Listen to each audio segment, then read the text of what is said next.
what can I make of this? And to think that I'm going to write something. So I think there's a difference, of course, between writing things down because you want to clarify things for yourself and actually making something which is not about yourself, which is not about. But so what I'm guessing is that that's what making art is all about. That's exactly what I want you to talk about next, which is how you began to write, why you began to write.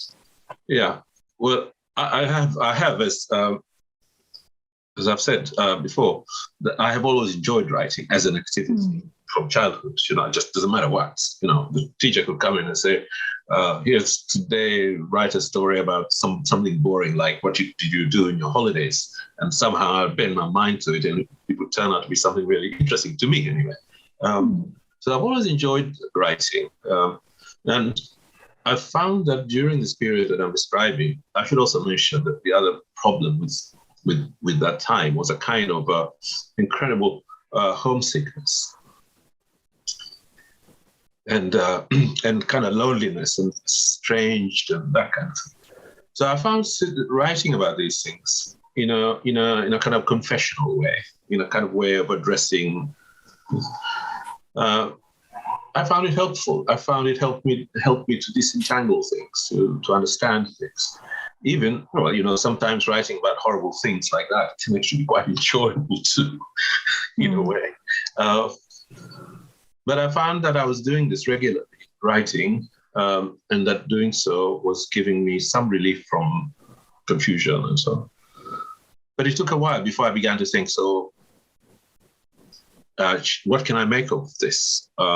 And to think that I'm going to write something. So I think there's a difference, of course, between writing things down because you want to clarify things for yourself and actually making something which is not about yourself, which is not about. But so what I'm guessing is that that's what making art is all about, rather than crafting something, rather than doing something for purposes of self-reassurance or something like that. So it began like that, but it was a secret. So I couldn't tell anybody about this, or at least I didn't think I could, because the aspiration to becoming a writer seemed such a huge ambition. I thought, no, you can't say that. You make everybody laugh. So I guess for a couple of years, 3 years, when I was kind of writing these various drafts and things, which eventually became Memory Departure after several years. It was all kind of a little hidden thing that I was doing. But anyway, it took a long time, basically, of that process, because probably I did not have, like so many young people can now, say, I'm going to do a creative writing course, and then I'm going to write a novel. So it wasn't like that. I wasn't even convinced that I could do this. So it took a while. And then my lack of conviction was kind of endorsed by the number of rejections that the draft kept receiving as it went So you kept sending it, to publishers and agents? Well, I tried agents as well, but neither worked. Neither agent nor publisher worked. And because at that time you could really only send a manuscript, unlike nowadays where you can just make a file and just send that off. It was expensive and hard work. It was expensive, and they took ages to come back, months. So, and then there'll be a little photocopied slip in there to say, sorry. Oh, no. and then you have to start again, to first to read through and say, okay, can I make it better or something like that. It was all right. But it took, now, of course, I can say it was all right. At the time, it was very discouraging. But I was also studying, and I was also developing my academic ambition, as it were, thinking I want to become an academic. So I wasn't kind of just sitting waiting for the publishers to reply, as it were. So weeping in a way, into your manuscript.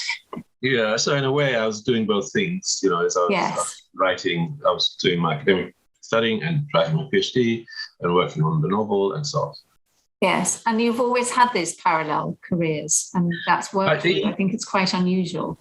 Well, it was brilliant for me because I really thought this is what I want to do. At some stage in my early 20s, I thought this is what I would like if possible, this is my ambition, to become an academic and to be a writer as well.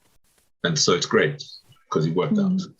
But it also worked out because you clearly had the personality that could make that division and attend to one thing and then attend to another without it being a problem for you. Yes, that's right. I mean, I don't know if, I could do that. It was not a problem. I could comfortably do that throughout my career without feeling like, I know some writers do feel that they have to get away from the academic thing. They have to give it up and become full-time writers. I didn't really want to become a full-time writer. I quite liked the fact that I had this other kind of engagement, as it were, intellectual engagement. And not just because I wanted a salary for security and all that. It wasn't like that, but it was so anyway. It really did mean that I had a relatively secure career as an academic. Yes. And then also always possible to find time to write. Sometimes, and I think back, and I think that I managed to get quite a bit of writing done, really. You did. I think it's absolutely remarkable. It says a lot about your concentration, apart from anything else. But it's a bit like getting published, is the fact that you stuck with it. And then you ended up by being published by the grandest literary publisher in the UK, Jonathan Cave. Yes, and the grandest editor, Liz Golden, who was the one who bought the book. Yeah, who was my predecessor at Bloomsbury. So it's a lovely. If you've enjoyed the conversation that you just heard, do subscribe to our channel for much more.